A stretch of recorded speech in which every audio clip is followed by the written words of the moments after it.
scrolls and to make sure you get a full understanding. And also, when you study the Blue Letter Bible, you can utilize the concordances that they have ready at hand.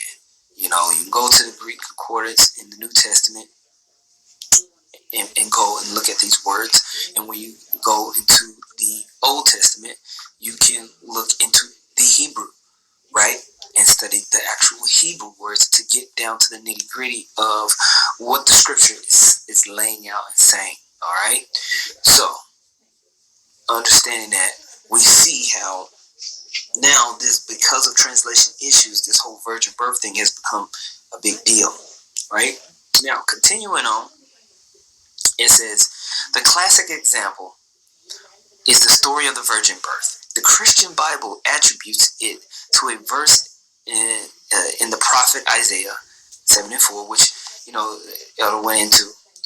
It says the Hebrew word there is not virgin, but alma, which means a young girl. Now, a young girl can be a virgin, but if the prophet wanted to emphasize the miraculous nature of the event and leave no room for misinterpretation, there is a better, unique Hebrew word for virgin. All right, and we always go through this. Like Elder Yashua said, you can type in Great Millstone Virgin Birth Breakdown, and I'm pretty sure you'll have a plethora of videos pop up. As you see here, I simply went to the bar, GMS Virgin Birth Breakdown, and look, all these brothers going into the Virgin Birth. Even Sakari. Round two on the Virgin Birth. People arguing about it. GMS Dallas going in on the Virgin Birth. Virgin Mary deception. Then someone mad. Just type it in and look it up. Alright? It's simple. Right? So now, going back here, it says the Hebrew word, going into the next one. The Greek word, however, for young girl and virgin is the same. Therefore, in the Septuagint, when the translation of the prophet Isaiah was written, they used the Greek word that means either young girl or virgin. In the Latin translation, only the word virgin already appears. Latin readers in the Roman Catholic Church saw this as an unmistakable reference to the doctrine of Immaculate Conception.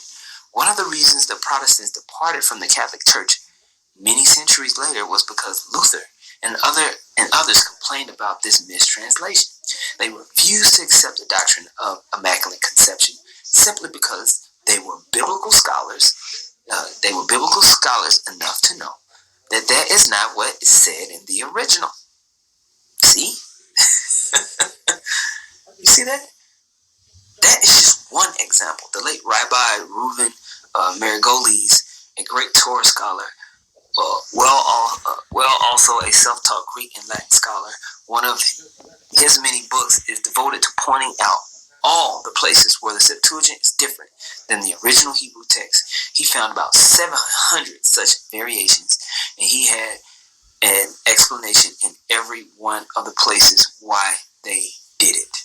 All right? So, and we read about this when you go into the Apocrypha and you read the prologue.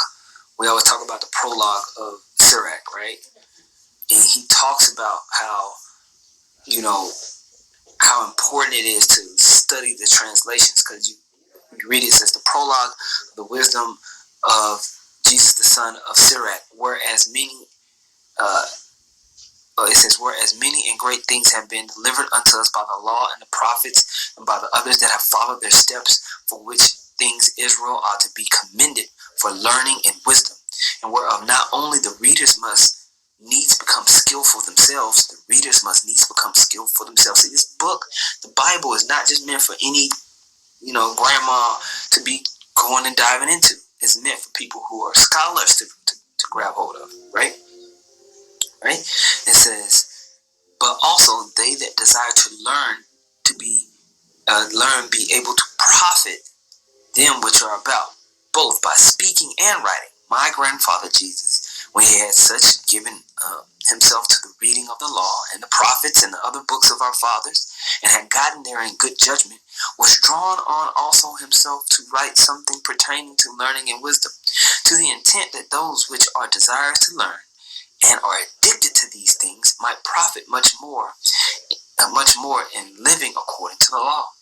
Wherefore, let me entreat you to read it with favor and attention, and to pardon us wherein we may seem to come short of some words, which we have labored to interpret. For the same things uttered in Hebrew and translated into another tongue have not the same force in them. And not only these things, but the law itself and the prophets and the rest of the books have no small difference when they are spoken in their own language. For in the 38th year coming into Egypt, all right, when Eurytes was king, and continuing there some time, I found a book of no small learning. Therefore, I thought it most necessary for me to bestow some diligence and travail to interpret it, and using great watchfulness and skill in that space to bring the book to an end and set it forth for them also which in a strange country are willing to learn, being prepared before in manners to live after the law.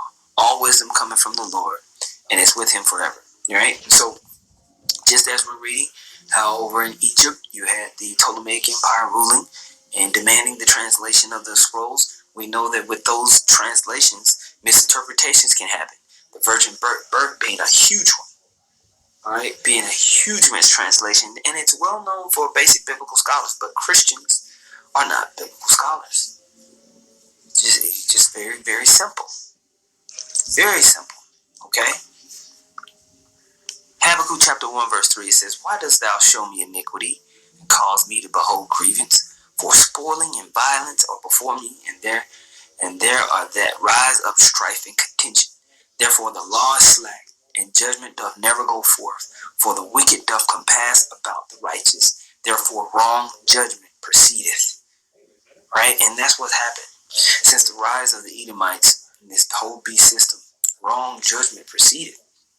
And they compass about the righteous who are breaking down the scriptures in the spirit. And they tell them that you're wrong.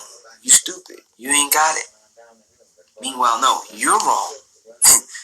But the truth shall prevail. So I just wanted to touch in on that and go in on the lost in translation, the virgin birth, man. It's really not that deep and hard to understand.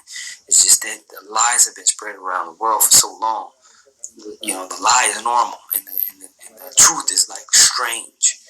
Truth is strange in this place, and lies is what's easily digested. So, just wanted to touch in on that. Lord willing, is that a fine call on Yahweh, Bahashim, Yahweh Shah, Bahashim, Kodash. Double honors once again to the apostles and elders of Great Millstone. Much peace, love, and salutation. So y'all came out there pushing the words of sincerity and truth. Shalom.